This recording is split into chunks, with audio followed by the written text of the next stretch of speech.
How do we have 75 and you can't see it? But what I've done is I've switched, I'm trying a different, like a fast, oh, you can actually switch this during. Well, what do we learn? Uh,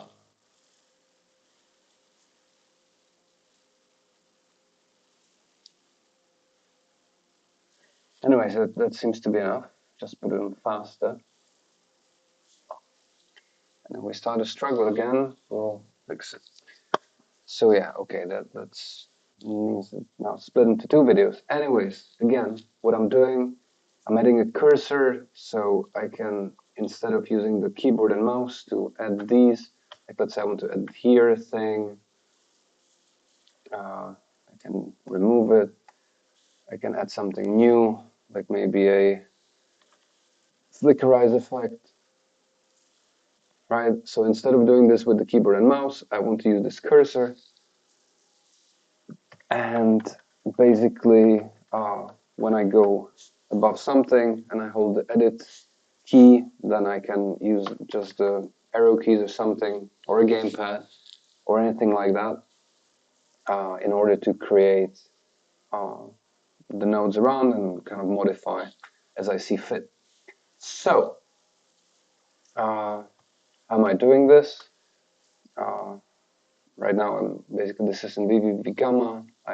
This is all the source code for Schema is in this visual environment that compiles to C#, and then it gets compiled into the intermediate language of .NET, just like a standard C# program would. So it's actually very cool because you can edit things here and they get immediately refreshed into the program, and it's not a web app. It's a full-on desktop app with full access to networks, full access to your system, that can also compile to run natively on Linux minus the GUI stuff.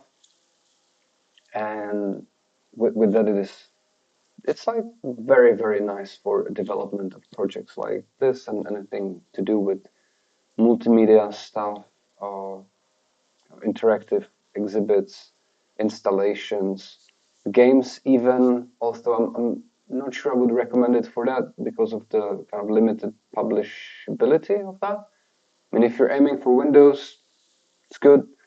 If you're aiming for also Mac and Linux and maybe consoles, then no, unless you maybe wait a long time and it's not sure. So, uh, again, what am I doing? This is actually this view. So let's get out of that. Uh, I was just here because I had an error, but I already fixed it. And it should soon figure out that there is no error. Well, let's ignore that for now. And I want to go into this editable layer where I'm creating the block cursor. Right, this is a new thing, this square here. But as of now, it's not having any interactions with the patch or stack, as I'm calling it usually in this environment. All right, so I will delete some of this.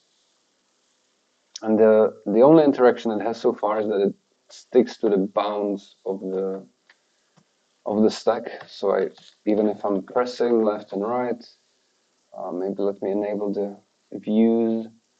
There's an extensions key and mouse display. That should give me, yes, right? So even when I'm pressing all these buttons, I cannot leave these bounds.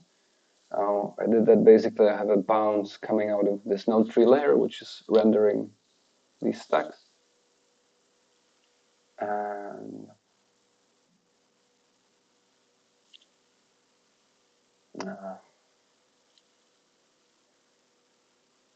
then basically coming into the cursor.